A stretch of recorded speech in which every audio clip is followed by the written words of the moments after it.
guys, Ashlane here. Today we're going to go over how to beat some popular internet bases at Town Hall 10 using Earthquake GoWiWi. Now, I know in my previous videos I brought you some Earthquake GoWiWi strategy advice, some tips, and a lot of you guys commented that you still prefer Jump Spell. Now, I told you in the first video that these attacks have been very, very successful to the tune that I still don't think anybody's failed to get 2 stars in my clan in the last 2 wars using these Earthquake attacks. Now, there's a lot of small points that I didn't mention in my first Earthquake strategy video that I'd like to mention in today's video, but first, let's talk about this base real quick. Megamat comes in northeast, and you can see this is a really popular design with the 4 hidden Teslas below, just to the south of the town hall there, in the middle containing the 4 archer towers all around that clan castle, as well as the Infernos and the Expos all in the center there. Now, he comes in northeast because he's going to use that their air defense, and it's going to attract all his golems, and the rest of his troops are going to move towards the center there. You can see he's going to eat up he's going to use the poison against the clan castle troops. Guys, doesn't it feel nice to have to not use the lightning at the exact right time to take out those clan castle troops?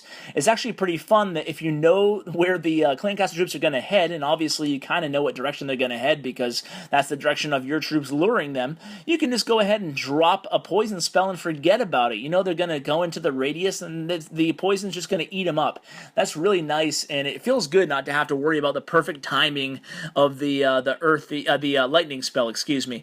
But you can see here, perfect flow to this attack. That's why he attacked from the northeast there, using the air defense as bait for his troops, and then it brought him all into the center there. He's able to take his time with those freeze spells, and this is going to be, I think, an 80% attack, really convincing win. So if you see this base, try this formula of spells and troops. I can almost guarantee if you execute like this, it's going to be very successful for you, no matter what's in that clan castle.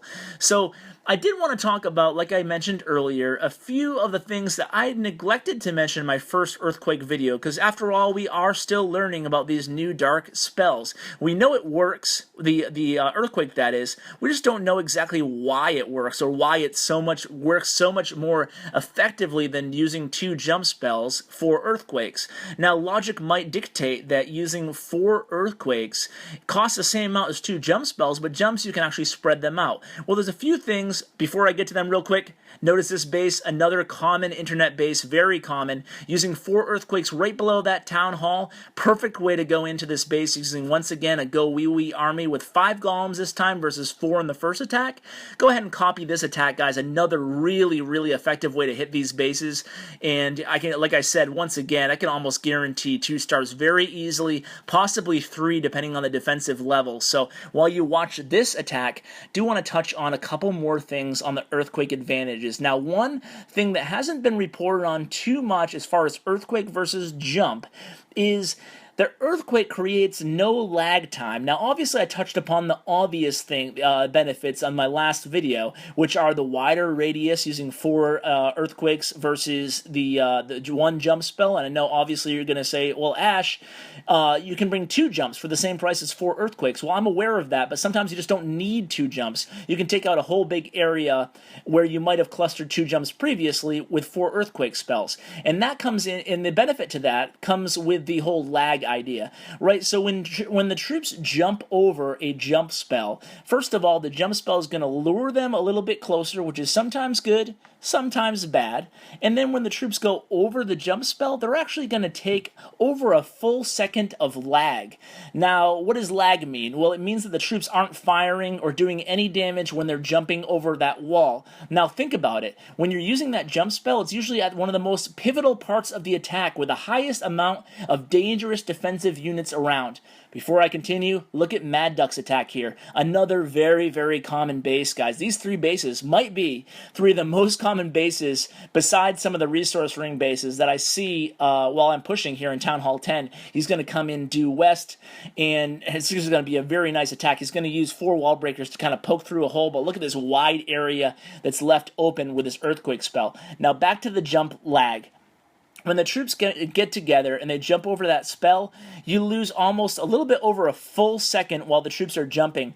Now, especially if they're over on rage spell, that's a ton of damage. If you figure that, you know, maybe 2 or 3 witches and 3 or 4 wizards are, you're having an extra second of them eating up that rage and attacking units, like you can see right now happening, well, that lag becomes really, really important. Not only is it not bunching the troops up as much as a jump spell would normally do if the jump spell was placed there, but it's also, like I said, not causing any troop lag. That improves your overall DPS. You can see a golems coming in up through the north here. You will want to notate these. Maybe you want to mute my commentary here and just watch these raids if you want to go ahead and duplicate. But I hope I did touch upon a few of the other benefits. If you want to see all the other benefits of Earthquake, go ahead and watch my last GoWiWi Earthquake strategy video. I think that was a couple days ago now.